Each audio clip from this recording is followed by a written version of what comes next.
نحمده ونصلي على رسوله الكريم اما بعد فاعوذ بالله من الشيطان الرجيم بسم الله الرحمن الرحيم رب اشرح لي صدري ويسر لي امري واحلل عقدة من لساني يفقهوا قولي۔ سورۃ الکوثر مکی سورت ہے، 1 رکوع ہے اور 3 آیات ہیں۔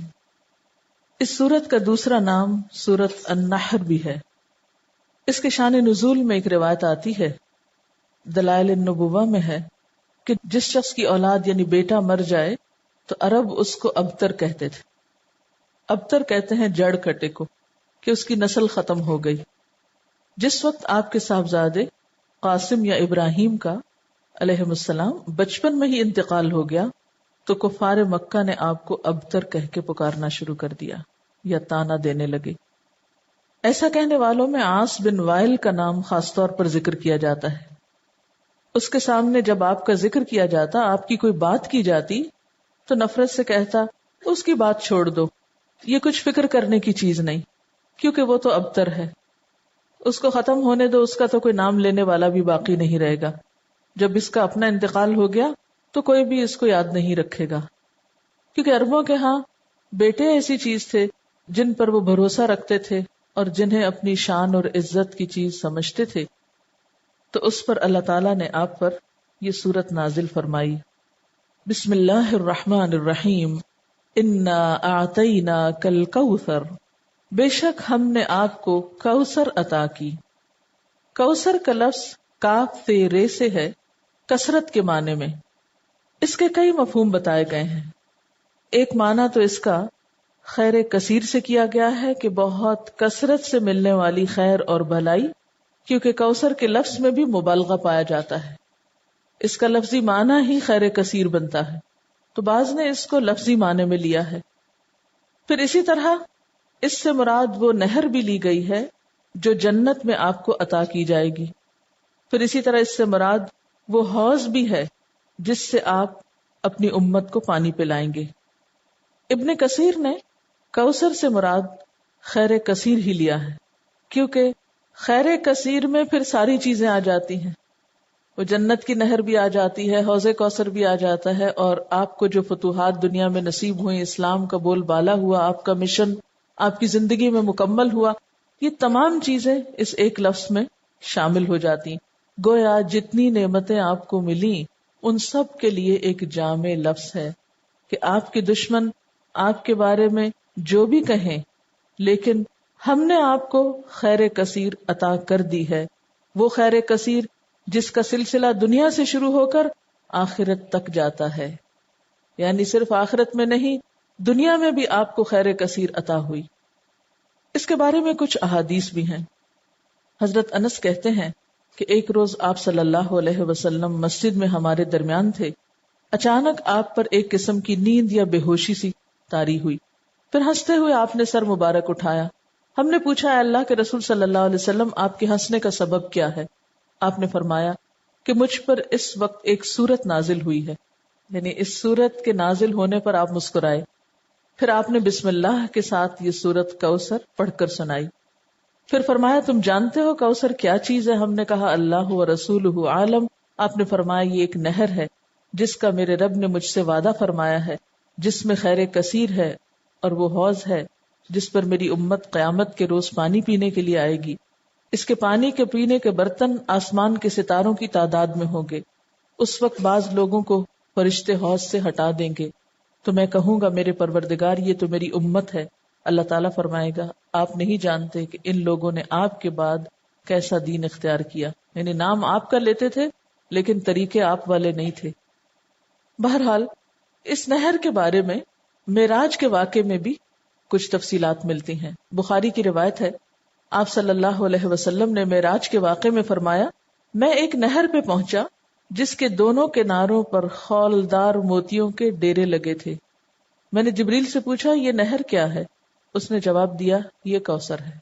یعنی آپ کو معراج کے سفر پر وہ نہر دکھائی گئی جس میں پانی بہ رہا تھا یا جو بھی چیز، مگر اس کے کناروں کے اوپر خولدار موتی تھے۔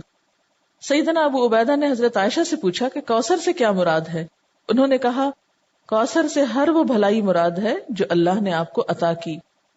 ابو بشیر کہتے ہیں کہ میں نے سعید بن جبیر سے کہا، یعنی مختلف لوگ اس کے بارے میں سوال جواب کرتے رہے کہ لوگ کہتے ہیں کہ کوثر جنت میں ایک نہر کا نام ہے. سعید نے جواب دیا، جنت والی نہر بھی اس بھلائی میں داخل ہے جو اللہ نے آپ کو عطا کی ہے. گویا مختلف آراء ہیں اس بارے میں، لیکن حقیقت یہ ہے کہ اس میں وہ تمام بھلائیاں شامل ہیں جو اللہ سبحانہ تعالیٰ نے رسول اللہ صلی اللہ علیہ وسلم کو عطا کی. آخرت کی بھلائیوں کے علاوہ دنیا کی بھلائیاں اگر آپ دیکھیے جن کا ذکر اور پھر اس سے پہلے بھی وَالضُّحَىٰ وَاللَّيْلِ إِذَا سَجَىٰ مَا وَدَّعَكَ رَبُّكَ وَمَا قَلَىٰ وَلَلْآخِرَةُ خَيْرٌ لَكَ مِنَ الْأُولَىٰ وَلَسَوْفَ يُعْطِيكَ رَبُّكَ فَتَرْضَىٰ. تو یہ جو ہے وَلَسَوْفَ يُعْطِيكَ رَبُّكَ فَتَرْضَىٰ یہ بھی اسی خیر کثیر میں شامل ہے. پھر اسی طرح أَلَمْ نَشْرَحْ لَكَ صَدْرَكَ وَوَضَعْنَا عَنْكَ وِزْرَكَ الَّذِي أَنقَضَ ظَهْرَكَ وَرَفَعْنَا لَكَ ذِكْرَكَ. یہ بھی خیر کثیر میں شامل ہے جو آپ صلی اللہ علیہ وسلم کو عطا ہوا. آپ کو قرآن جیسی نعمت دی گئی اور صحابہ کرام جیسے مخلص ترین ساتھی عطا ہوئے جنہوں نے اپنی جانیں قربان کر کے اس مشن کو پروان چڑھایا جو آپ اللہ کی طرف سے لے کر آئے تھے. اب بات یہ ہے کہ جب بھی کسی کو کوئی نعمت ملے تو اسے کیا کرنا چاہیے؟ اس کا حق ادا کرنا چاہیے. اور کسی نعمت کا حق کب ادا ہوتا ہے؟ جب انسان اللہ کی مرضی اور اطاعت کے کام کرتا ہے. اس لیے فرمایا فَصَلِّ لِرَبِّكَ وَانْحَرْ، پس نماز پڑھیے اپنے رب کے لیے اور قربانی کیجیے. اس سے ایک بہت بڑے سوال کا جواب ملتا ہے کہ اللہ کا شکر کیسے ادا کیا جائے. آپ کو بھی خیر کثیر مل رہی ہے قرآن کی نعمت، تو اس کے شکرانے کے لیے بھی خاص نوافل پڑھنے ہیں، ٹھیک ہے، اور اس کے ساتھ صدقہ بھی کرنا ہے، کیونکہ اسی طرح شکرانہ ادا کیا جاتا ہے. ایک طرف بندہ اللہ کا حق نہ بھولے اور دوسری طرف بندوں کا نہ بھولے.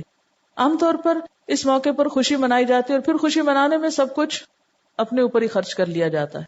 یہ صرف چند ظاہری مخصوص چیزوں سے خوشی منانے کا تصور سامنے آتا ہے، جبکہ خوشی منانے کے کئی طریقے ہیں، اور خاص طور پر محروم لوگوں کو ایسے موقعوں پہ یاد رکھنا. مسلمان کی زندگی میں تو جو بھی خوشی کا موقع آتا ہے وہ تنہا نہیں مناتا اس کو. اسی لیے چھوٹی عید ہو بڑی عید ہو دونوں میں آپ نمازیں پڑھتے ہیں، ایک میں صدقہ فطر ادا کرتے ہیں، دوسرے میں قربانی کرتے ہیں. اس کے علاوہ بھی جو بن پڑے یتیموں، غریبوں، مسکینوں اور ضرورت مند افراد کو دیتے ہیں. اور یہی اصول رکھیے زندگی بھر، جب بھی کوئی نعمت ملے فَصَلِّ لِرَبِّكَ، اپنے رب کے لیے نماز پڑھیے، جھک جائیے.